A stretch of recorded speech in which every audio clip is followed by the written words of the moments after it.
Hi, good morning, good afternoon, good eve, or whatever time of the day you're watching this video. Kamusta?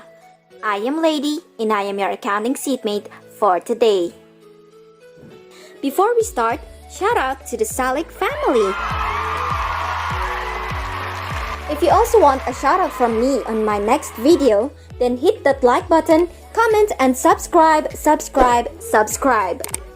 So without further ado, let's start!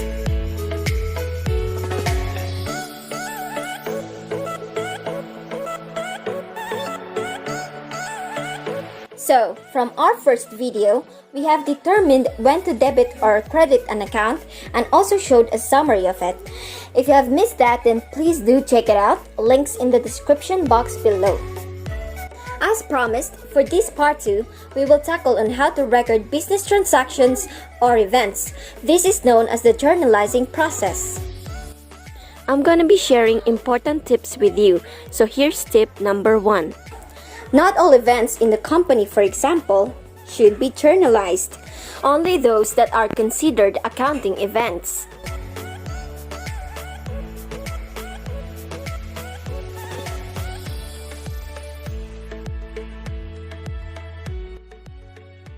For us to better understand how to record journal entries as well as apply our knowledge in debit and credit, we will apply it in a scenario where I read, during June 2020, the first month of operations, Awesome Company, a public relations firm, completed the following transaction.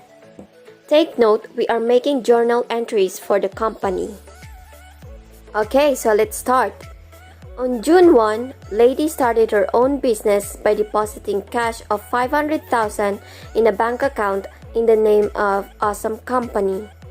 So, the company received the cash of 500,000. We recognize this transaction by making a journal entry. Cash is an asset, and an asset has a normal balance of a debit. So, we record cash on the debit side. Cash 500,000. We're halfway done though. Remember, you should have at least 2 entries, at least 1 debit entry and 1 credit entry. When you debit something, you should also credit something, and the debit amount should equal the credit amount. So, we're missing a credit entry. Back to the transaction. The company received the cash of 500,000 pesos because Lady transferred her money to the business. This now serves as an equity account, specifically Lady Capital, because Lady is the owner of the business and the money is from her. Equity accounts has a normal balance of a credit, so we credit Lady Capital 500,000 pesos. Now our debit and credit amounts are equal. With this journal entry, we have established that Awesome Company have a cash of 500,000 and a capital account of 500,000 pesos as well. We're also gonna use a T account. T accounts are usually used in adjusting entries, but you can also use it to visually track your transactions. Also, you can easily come up with the ending balances of each of your accounts by checking in with their respective T accounts. Cash, debit, 500,000 pesos. Lady Capital, credit, 500,000 pesos as well. Move on to the next transaction. On June 5, the company purchased an equipment amounting to 200,000 pesos, paying 50,000 in cash and the balance on account. Equipment, again an asset, so debit, 200,000 pesos. Since we paid it by cash, cash is decreased, so we credit it. Credit, cash, 50,000 pesos. And hey, our debit amount is not equal to our credit amount.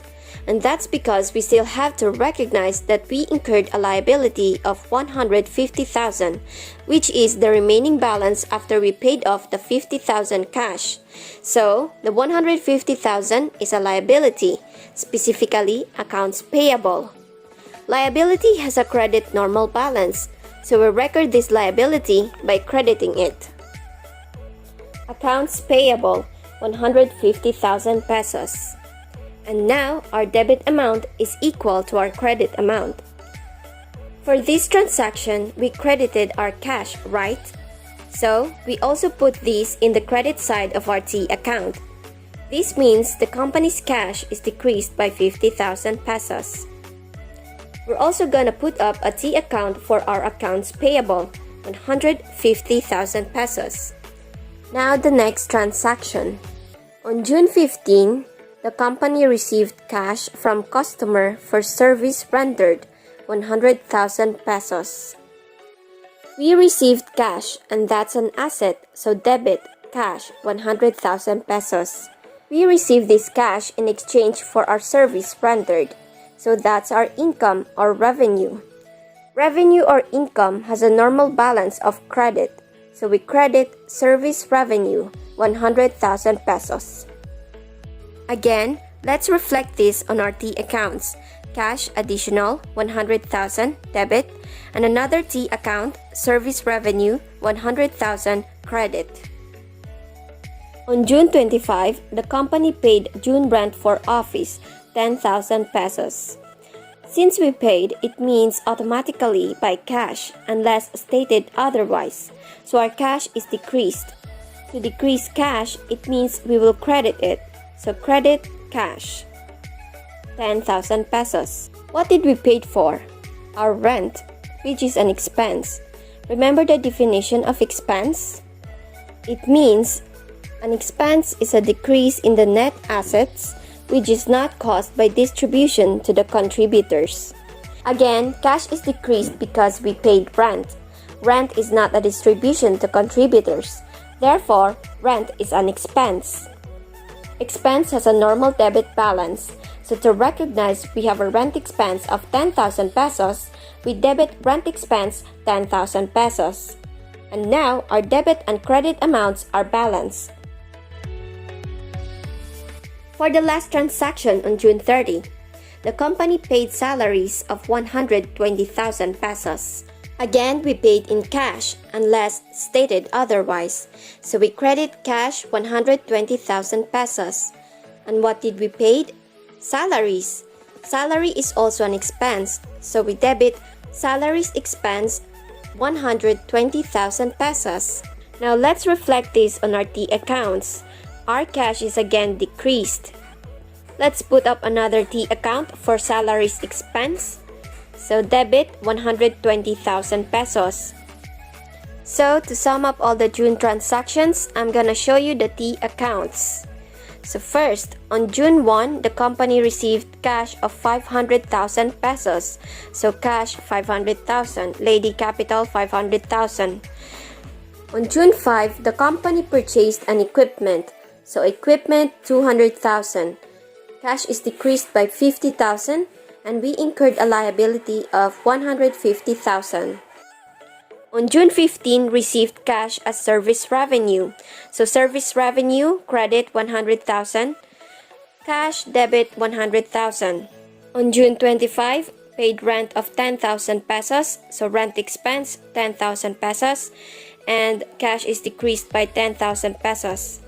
On June 30, paid salaries of 120,000 pesos. So salaries expense 120,000 pesos.